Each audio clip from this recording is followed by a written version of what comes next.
This year, the CSCCI has achieved another milestone. Congratulations to the Camarines Sur Chamber of Commerce and Industry Incorporated for winning the most outstanding chamber in Southern Luzon for 2 consecutive years.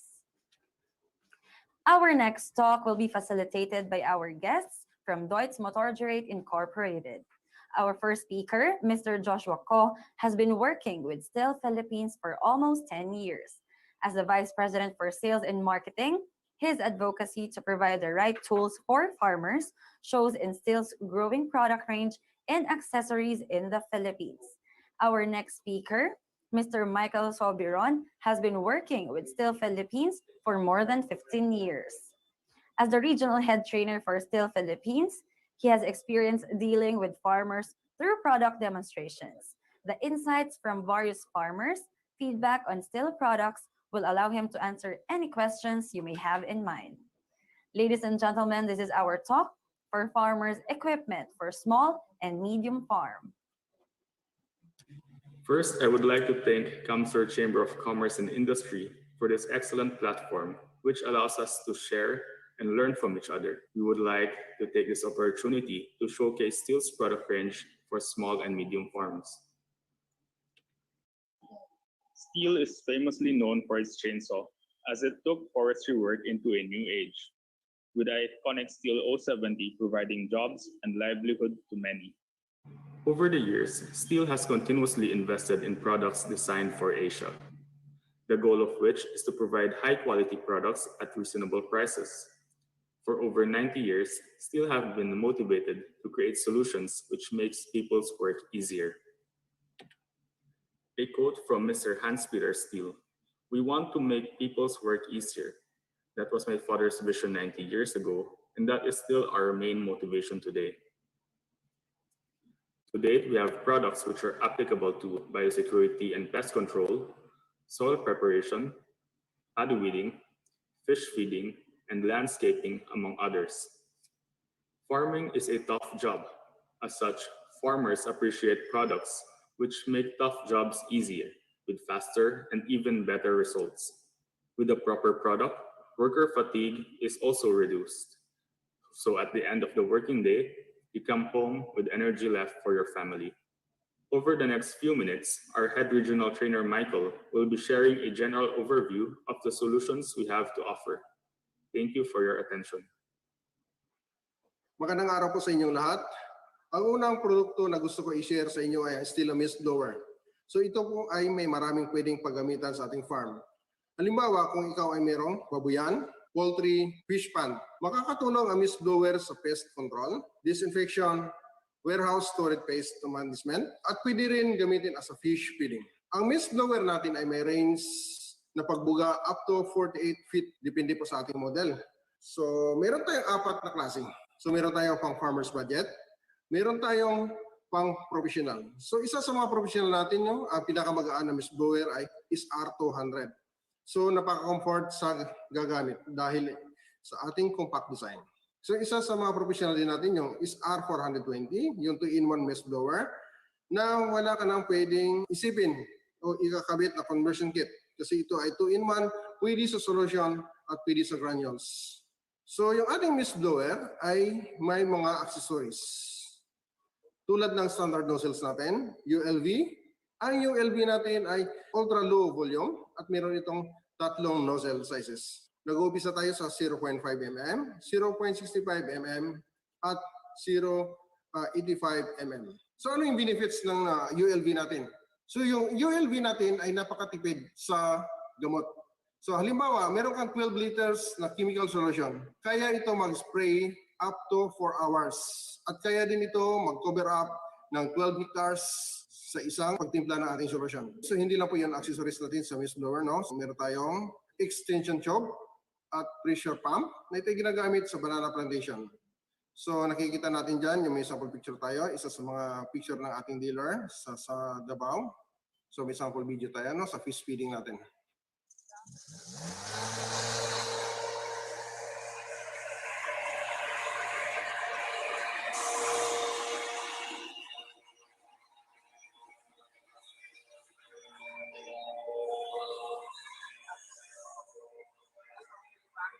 Okay,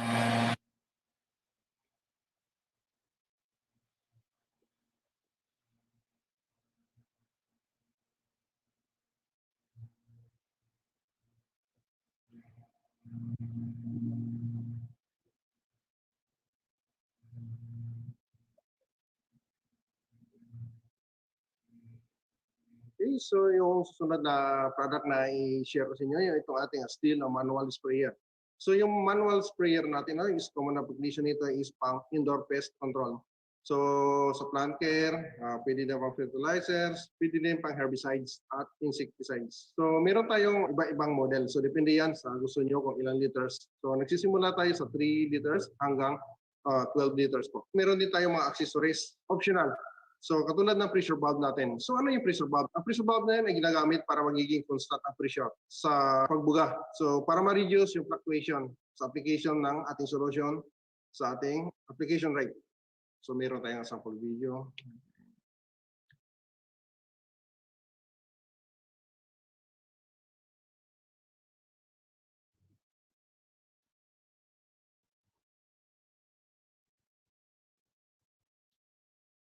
Okay. So yung next natin is yung ating steel portable sprayer. So ito yung model natin ng SG230. So yung pinaka-application nito is pang farm din, pwede sa crops, sa crop trace, pwede din sa rice, kung ano pang pwedeng regarding sa farming. So pwede din sa pang vehicle cleaning, pwede din sa mga remote area na walang power supply. Pwede din sa pang disinfect. Pinaka-ideal reason nito is pang pesticides, disinfects, and crops protection. So yung ating SG230, mayroong flow rate na 10.5 liters per minute at meron itong pressure na 5 hanggang 40 bars. Meron itong optional na 30 meters discharge hose. So at meron din itong optional spray lance na high quality design para sa mataas na pressure ng ating pump. So yung steel portable sprayer, high spraying, accuracy, and a high flow rate. So meron tayong sample video dito.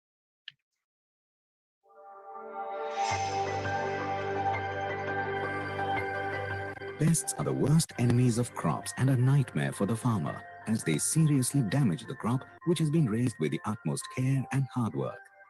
Regular and timely spraying of pesticides becomes vitally important. Steel is committed to bring about a complete transformation in the way farming activities are carried out by bringing the first level of mechanization within the reach of every farmer.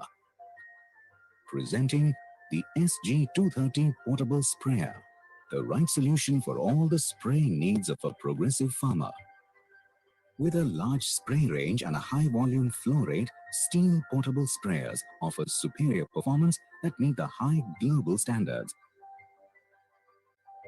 High quality equipment and accessories add to the overall performance and reliability. Bring home your comrade in arms in the fight against the threat of deadly pests, the steel portable sprayer.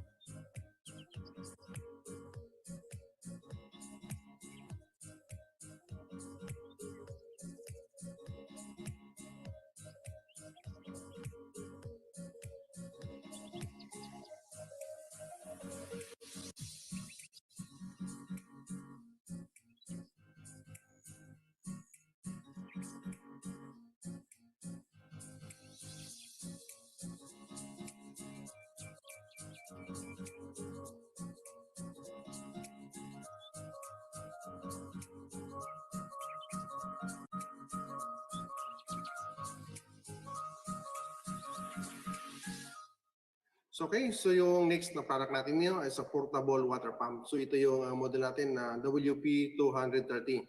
So yung pinaka-application natin ito is sa transport of water along the roads. So overcoming ng heights, and then ito yung portable 1.5 inch na water pump. So yung flow rate natin is 250 liters per minute. At meron itong suction height na up to 8 meters. So yung pumping height nito is 27 meters, but ito ay tested natin in the height of 30 meters, so equivalent ng 6th floor ng isang building. So ang still the WP230, pwede natin i-convert as a fire pump sa pang-emergency. tulad natin sa mga small barangays, sa mga small areas. So pwede natin siyang gamitin as fire pump. So bago dumating yung ating firefighter.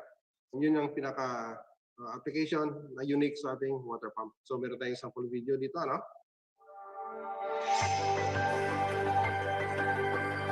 Water is the soul of farmland. Trust the Steel water pump with this important task to get fabulous results and total peace of mind. Fitted with a high-performance steel engine, the WP230 water pump gives you maximum power and pumps up to 250 liters of water per minute up to a conveying height of 50 meters. A tube size of 1.5 inches helps to draw a large amount of water through the WP230. With a high vertical and horizontal pumping capacity and reliable performance, the Steel water pump makes water available on your farm, pumped up from streams, rivers, or other water sources near your farm. The robust support frame made from powder-coated steel gives the WP230 water pump additional durability and flexibility during installation. The gas pedal is lockable and safe from water. Install the Steel water pump and let productivity and profits flow in your farm.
Steel tiller. So, ang pinaka-application natin ito is agricultural land, so sa farm.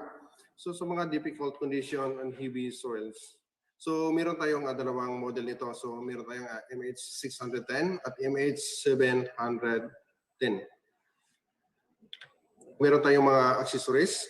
For example, sa potato digger, plow, ridger, weeding wheel, metal wheel, and then a deep tine. At pwede din kayo mag-attach ng water pump through power take-off. So pwede din kayo mag-attach ng isang accessories or sprayer via PTO din. Okay, so meron tayong dito sample video. Soil preparation is a challenging job, especially when the soil is tough. To take this challenge head-on, farmers need a source of reliable power. Steel Power Tiller. Its world-renowned, advanced steel Euro 5 engine ensures less emission and better fuel efficiency. Wet air filter supplies fresh, dust-free air to the carburetor. It has many features that make its operation easy, convenient, and fatigue-free. Simple throttle actuation, reliable gear shift mechanism, sideways and vertical handlebar adjustment,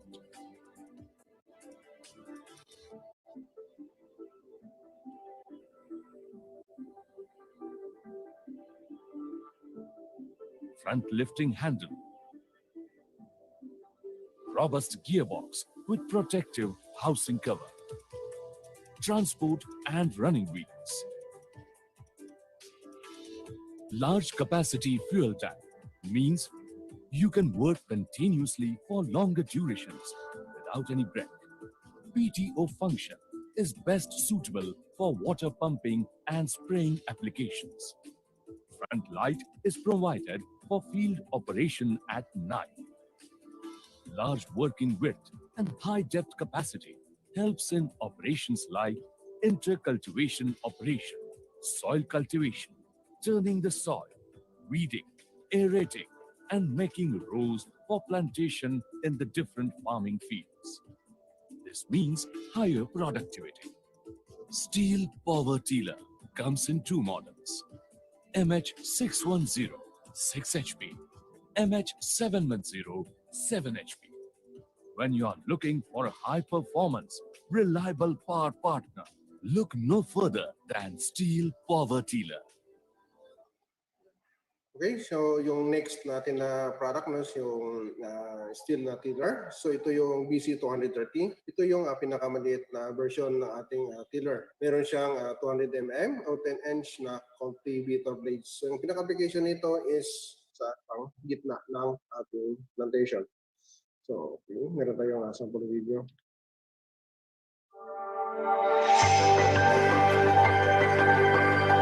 The saying by Aristotle, well begun is half done, is also true in the case of farming.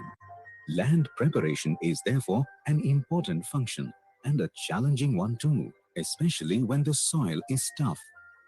For performing this task efficiently, farmers can now rely on the Steel Intercultivator BC230 that is operated by the powerful and fuel-efficient steel engine. This is a perfect solution for tillage in agriculture, as it prepares the field by chopping and slicing compacted chunks into soft planting soil. The steel tiller helps you cultivate deeper into the soil, enabling you to take control over the weeds after planting. This high-performance machine has a working depth of 75 millimeters and working width of 250 millimeters. The ergonomically designed gas handle results in better grip and effortless work. Prepare your land with the Steel Intercultivator and get ready for a great farming season ahead. Next product natin is steel earth auger. So earth auger natin ay para sa pang-plantation. For example, banana, coconut at iba pang pananim. At pwede nito gamitin sa fence insulation. So yung earth auger natin ay meron tayong tatlong model. So pwede ito lagyan ng auger bit up to 400 mm. So depende sa model natin So meron tayong sample video.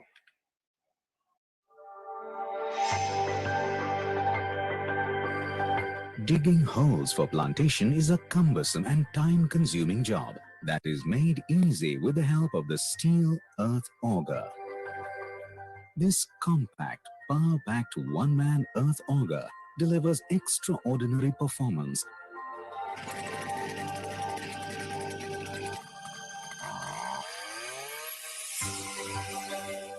This versatile machine is a perfect solution for large planting projects, post-hole digging, fence installation, environmental restoration, and construction projects.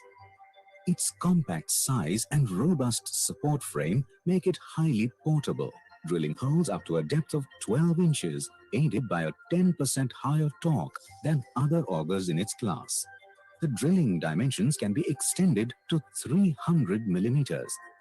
The robust carrying structure made from powder-coated steel gives it additional durability, while the closed frame handle guarantees maximum protection. Trust the Steel Earth Auger to save your time, labor, and money to plant more profitability in your farm. Next product natin is yung brush cutters. Ang steel brush cutters ay designed to mow small and large areas of grass, trimming lawn edges, clearing weeds, tree cultivation, overgrown ticks, and bushes. Okay, ang steel brush cutters ay meron tatlong categories. Depende po sa ating application. Meron itong home, farm, at professional users. Ang steel brush cutters ay merong wide range of cutting attachments. So meron itong mowing head o nylon line, metal blades, brush knives, at saw blades. So ang saw blade natin, dalawang klase, chisel type and then scratchers. So meron tayong short video.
So yung next product natin no, is Paddy Weeder. Ito yung KE250. So brush cutter din siya. Pwede natin i-convert as a Paddy Weeder.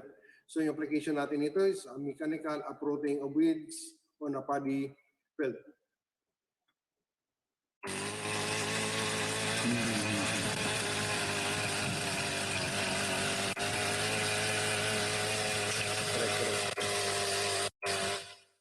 Next product natin is FS2030. So brush cutter din siya na nilagyan ng conversion kit. So ito yung ginagamit natin no, sa application nito is yung hindi na kaya ng ating mechanicalized na harvester yung mga malalaki. For example, sa mga medyo bangin o kaya sa mga alanganing lugar. So meron tayong sample video dito.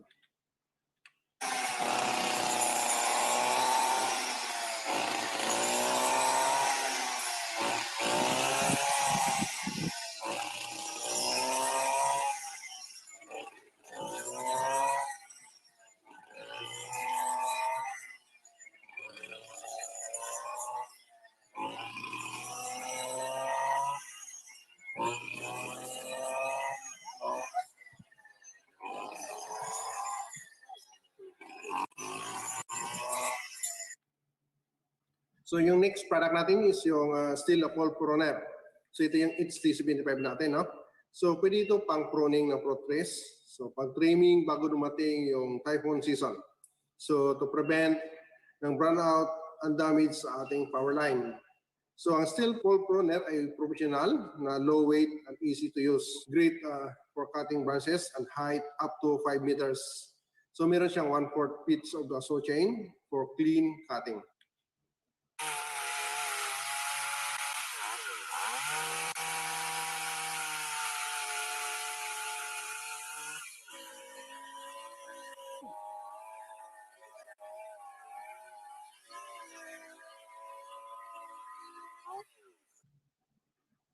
Okay, next product natin yung steel shredder. Meron tayong iba-ibang model. So yung steel shredder natin na pwede gamitin as a food shredding para sa alaga nating hayop at iba pang application. Pwede din natin gamitin as a composting sa mga mahilig sa mga organic farming.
Okay, so the next product natin is still a pruner, yung GD26. Ang application nito is pruning ng mga sanga up to 4 cm at kaya magputol up to 80 cuts in one single charge.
Thank you, Mr. Joshua and Mr. Michael, for spearheading this segment of our webinar. At this juncture, I would like to thank and acknowledge our dear sponsors for helping make this event possible. Thank you to the Provincial Government of Camarines Sur, the Department of Agriculture, DA Agricultural Training Institute, Regional Training Center 5, UltraPac High Density Feed, UNACO, Nuevo Milenio Incorporated, Deutz Motorgerate Incorporated, Filipinas Caneco Seeds Corporation, Seedworks Philippines Incorporated, Hipra Philippines Incorporated, Sorosoro Ibaba Development Cooperative, and Premium Feeds Corporation. Now we are down to the question and answer segment of our webinar. The first set of questions will be answered by Mr. Bryden C. Elizan. And the first question is from Mr. Ryan Bulaong. The question is, among the social media platforms, what platform will you recommend for a coconut farmer like me to promote my products? Hello, yes. That's a very good question po. Siguro po sa mga common social media platforms, ang mare-recommend ko is gamitin na po yung Facebook kasi among all social media networks dito sa Pilipinas, Facebook yung may pinaka malaking penetration. So as of last count po, nasa 70 million Filipinos yung nasa Facebook. So siya yung pinaka-develop in terms of community. Tapos siya rin yung may pinakamaganda na targeting kung gagamit kayo ng advertising. Aside from social media networks po, I will also recommend yung mga special sites for trading talaga when it comes to agricultural products. So search nyo lang po, halimbawa sa Google, coconut supplier, halimbawa. Tapos makikita mo dyan, may mga websites for for trading yung mga bulk amounts ng agricultural product like goforworldbusiness.com, trige.com, tapos alibaba.com. So pwede niyo pong i-consider yan. Mix po siya ng social networks saka yung specialized na search engines. All right, thank you, sir. We have another question for you, and it's from Miss Gemma San Luis. Her question is, what are your suggestions for me to save time and money if I am going to create a website for my agri products? Tamang-tama po yung sagot ay yung tanong nyo kasi yan po yung tinakil namin doon sa sa DICT program. Meron na pong platform sa paggawa ng website sa mga hindi marunong ng coding or minimal yung alam. Pasok lang po kayo sa wordpress.com. So pipili lang po kayo ng theme dyan. Tapos may design na kaagad yung website. Then paste nyo na lang yung content nyo. When it comes to the e-commerce platform mismo, yung gagawin mong store, pwede mo pong gamitin dyan is WooCommerce or pwede din na Shopify. So dalawa po yan na ready-made na na platforms for uploading your products. Then so in combination with the WordPress theme, may website ka na, then may selling ano ka na, selling platform ka na installed doon. Ang kailangan mo na lang po diyan na last two is domain name, which is only about I think 600 pesos per year, and web hosting around ano po yan, around sabihin natin mga 4,000 pesos a year. So yan po yung dalawang magiging cost mo na yearly for the website. Yun. Thank you very much, Sir Ryden, for answering those questions for us. The next set of questions will be answered by Dr. Shelo Mendoza Lachica. And the first question is from Miss Imelda Palio. Her question is, what is contact time and its importance? So, magandang umaga po sa ating lahat. Maraming salamat po sa inyong katanungan. So, actually, ang contact time, ito po ay may other term na wet time. So, technically, ang main mode of action po kasi ng disinfectant ay yung nangyayari ang pagpatay sa mikrobyo during the contact of the disinfectant doon sa surface. So practically, dapat kita natin na basa yung lugar or hindi pa nag-evaporate yung disinfectant dahil usually po sa mga high alcohol content na disinfectant, lalo na kung masyadong mainit o malamig or mahangin, mabilis po itong mag-evaporate. So dapat susundin po natin yung oras na wet time or contact time doon sa recommended time frame according to the concentration. So kanina po, napag-usapan po natin na may ilang concentration na 3 minutes lang ang kailangan para tuluyan siyang makapag-disinfect ng mabuti. Yung iba naman umaabot ng 30 minutes. So kung sakali po na dun sa mga contact time na masyadong mahaba, maaari po tayong mag-reapply ng disinfection. So kasama po doon, dapat tumagal po ito from 15 seconds to 30 minutes. Depende po sa recommended ng manufacturers. And then, isa pa po recommendation, kailangan po tayong magpalit or mag-change ng type of disinfectant at least every 6 months para po ma-minimize po natin ang resistance. Thank you very much, Doc. We have another question for you, and it's from Mr. Brian San Jose. His question is, what is the simplest biosecurity flow possible that we can apply in a backyard type farm? So, thank you po ulit sa napakagandang tanong. So, unang-una po, kailangan po natin i-observe ang downtime before going to the next farm. So, ikalawa po, kapag po may bisita tayo or kahit tayo po mismong mga owners, mas okay po na iparada po natin ang ating mga sasakyan outside the farm kung maaari po. And then maglagay po tayo ng foot dips at the gates. And then change ng farm clothes, wash hands, or disinfect with alcohol, or kung maaari po, maligo po tayo.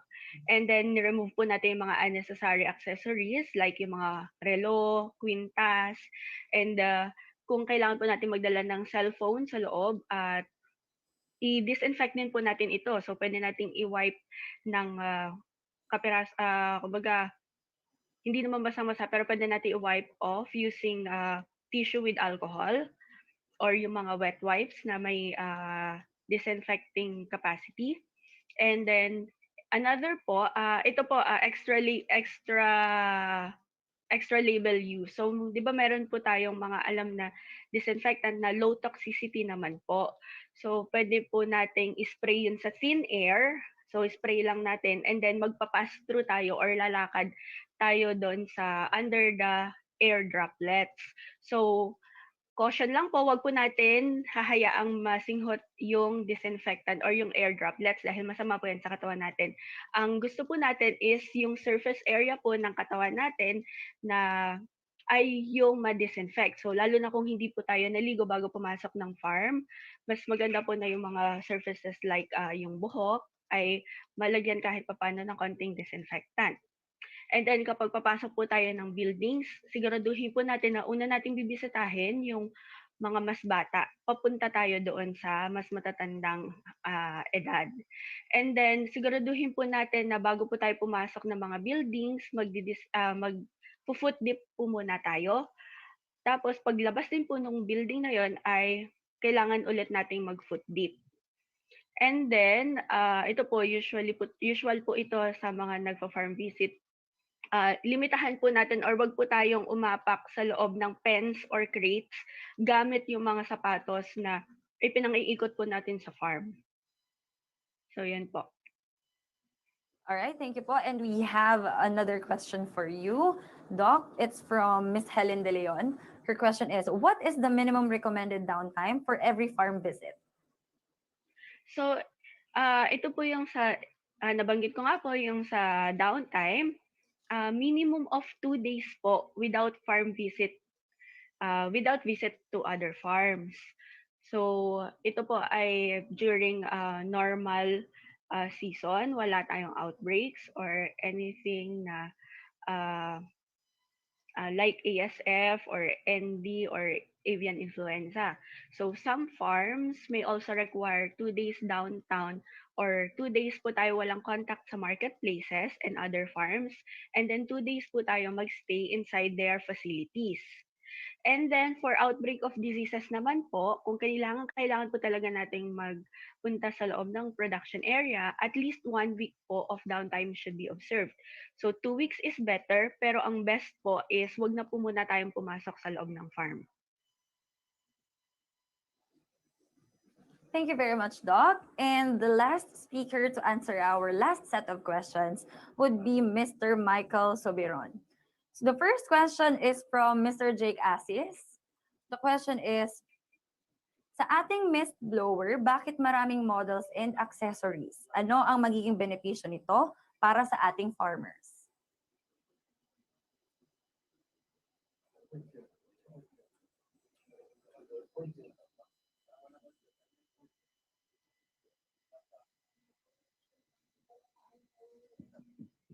Hi, sir. Hello, Sir Michael. Can you hear me po?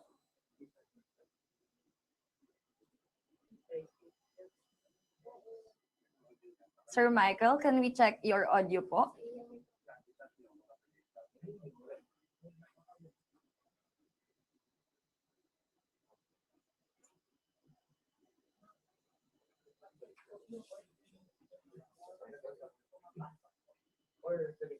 I think we can hear some sounds na from Mr. Michael's end. Hi, sir. Good morning.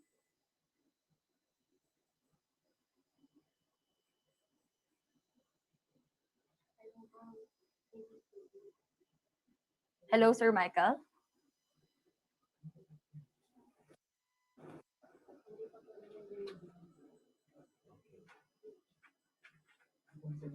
While we're fixing some audio difficulties from Mr. Michael's end, I would like to remind everybody that earlier this morning we said that there will be prizes waiting for you, right? And they will all be announced tomorrow on our second day of the Bicol Agri Summit webinar series.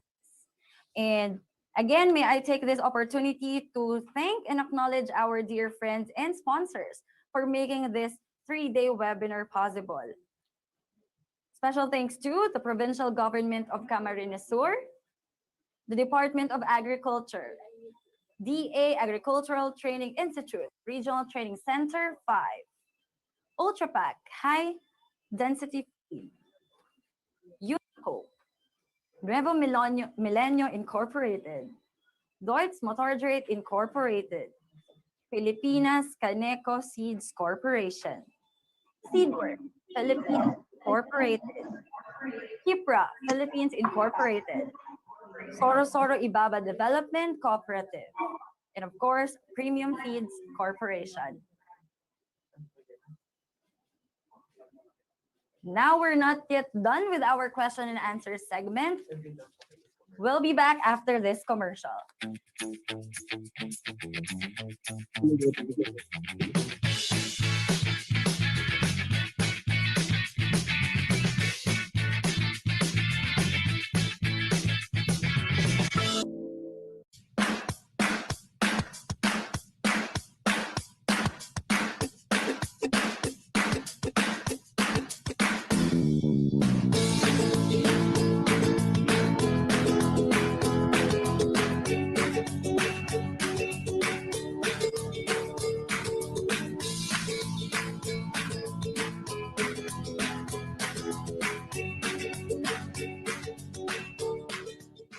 Kailangan mo na lang bang ubusin ng avian flu at Newcastle disease ang lahat ng pinaghirapan mo?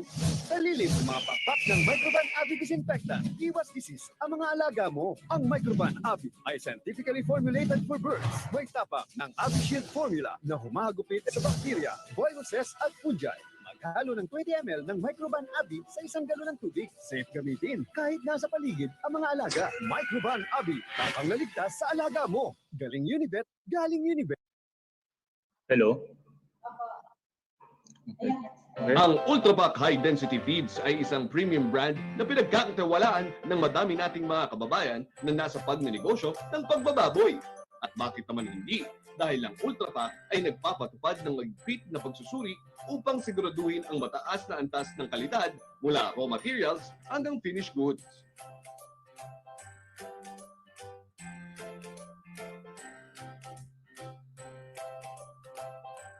Sa pamamagitan nito, nakakasigurado ang ating mga factors na kumpleto, masustansya at ligtas na feeds para sa kanilang mga alagang baboy.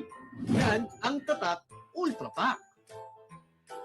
Sa Ultra Pack, ang kalinisan para sakit ay maiwasan. Pero kapag deadly diseases na ang usapan, kailangan na ng matinding linis at proteksyon ng broad spectrum disinfectant. Gumamit ng Microban GT, the Germ Terminator, proven effective against viruses, bacteria at fungi. Maghalo lang ng 10 ml ng Microban GT sa 1 galon ng tubig. Pwedeng gamitin kahit nasa paligid ang mga alaga. Iwas disease, ligtas ang kalusugan. Ang Microban GT, Germ Terminator. Galing Unibet, galing Unibet. And we're back. Thank you very much for bearing with us. And you're still watching the third Bicol Agri Summit webinar series. So again, our last speaker to answer our last set of questions would be Mr. Michael. Hi, Sir Mike. Can you hear me clearly? Hello. All right. Yes, good morning. So I will repeat the first question, sir. It's from Mr. Jake Asis. Sa ating mist blower, bakit maraming models and accessories? Ano ang magiging benepisyo nito para sa ating farmers? Okay, good morning. So sa ating mist blower, nahiwalay sa dalawang kategory. So yung ating mist blower is meron tayong farmer's budget and then meron tayong professional. So in the first place, yung ating yung right application sa tamang tool. So ang ating yung ating farmers budget na models, so yun yung willing mag-invest ating equipment sa mga gustong mag-umpisa sa kanilang negosyo. So yung meron naman tayong professional models, for example yung ating SR 200, yung mga close range. So hindi naman natin kailangan na mas malayo yung range ng ating target sa pag-spray. So meron tayong close range. So meron naman tayo din ng mga professionals na mas malayo yung ranges natin. So anong benefits natin dito regarding sa ating accessories? So meron tayong mga extension tube, tsaka meron tayong booster pump na tinatawag. So ito yung application natin is more on sa banana plantation. So yung isa sa mga accessories natin is ULV. So yung ULV natin is more on, ito yung mas makatipid tayo ng chemicals. So ito yung sa mga farmers na nagtitipid ng chemicals, for example, yung right na pag-drop o kaya pag-spray ng ating solution. So hindi tama, hindi kulang, hindi sobra. So doon sa ating ULV nanggagaling yung right solution. Thank you, sir. Meron pa po tayong isang tanong para sa iyo. Sa steel grass cutter, meron kayo models na pang farm and pang professionals. Meron din bang iba't ibang cutting attachment? Ano ang kahalagahan nito sa operator? That's from Melissa Lainesa. Okay, so ang ating brush cutters, so nakategorize sa tatlo. So meron tayong farm, meron tayong occasional o kaya home use, and then meron tayong professional. So yung una, sa ating benefits dito, yung ating steel brush cutter. So meron tayong ergonomic design, meron tayong lightweight na models. So meron tayong application doon, lalo sa nylon line. So lalo na sa mga brush cutters na merong pwedeng attach yung circular blades. So in the target natin, so yun yung right tool sa right application para pagdating sa operator. So yung tama yung application, tama yung tool. So at the end of the day, hindi sila mapapagod, ma'am.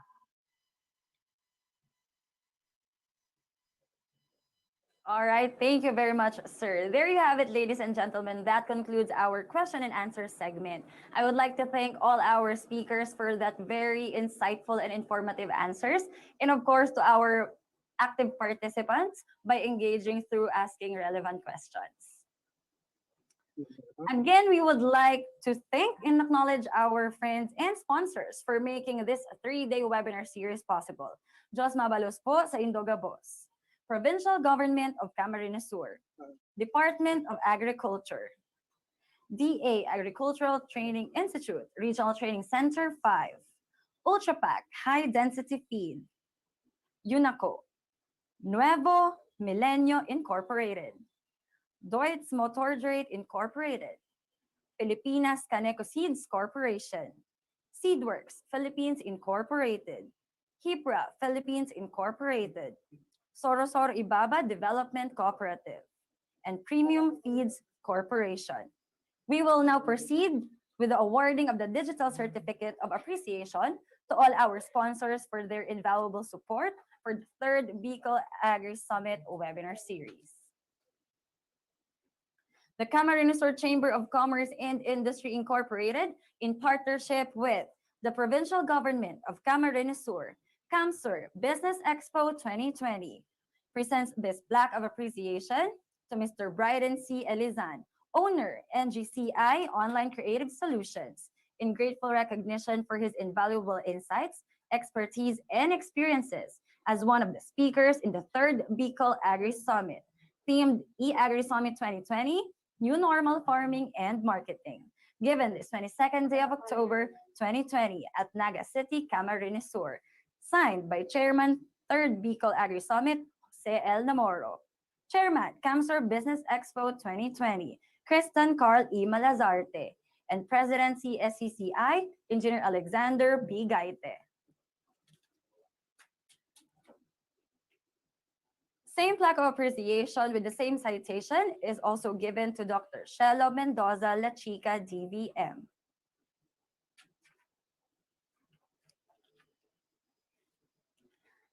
Same plaque of appreciation is given to Mr. Joshua Ko.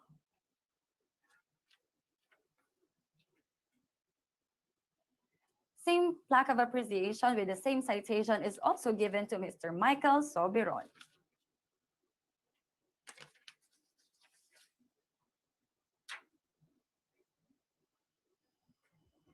That concludes the morning session of our webinar series for this day. Again, I would like to remind everybody that earlier this morning, we said that amazing prizes await you.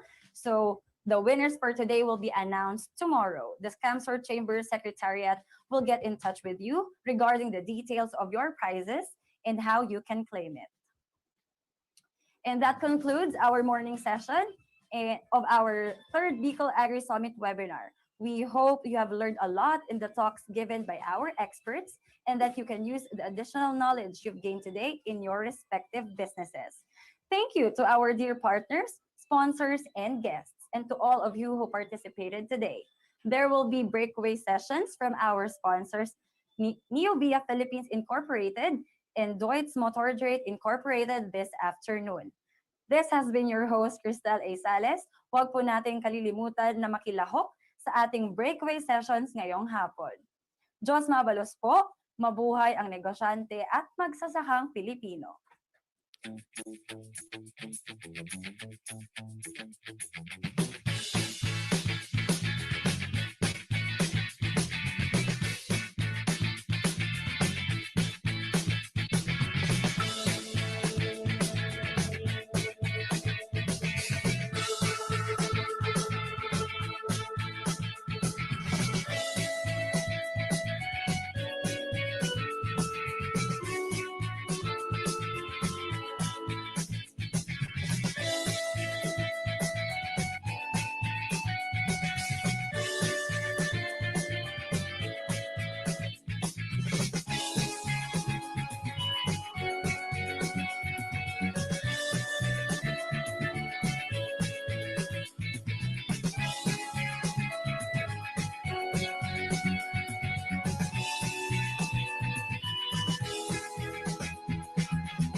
A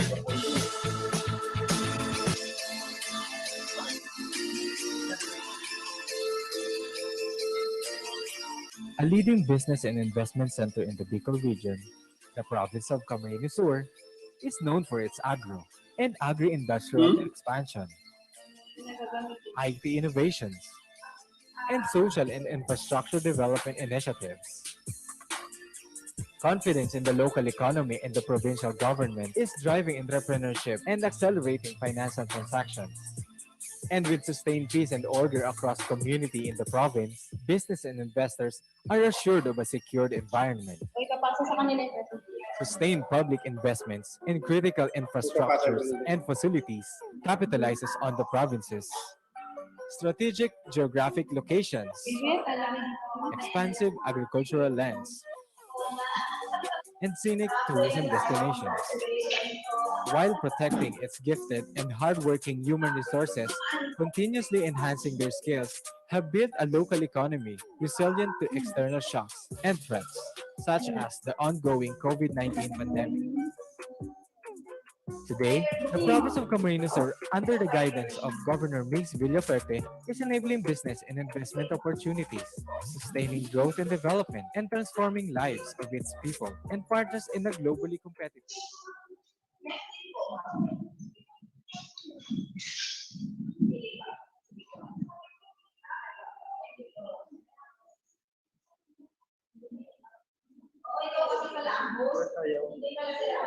Area development in the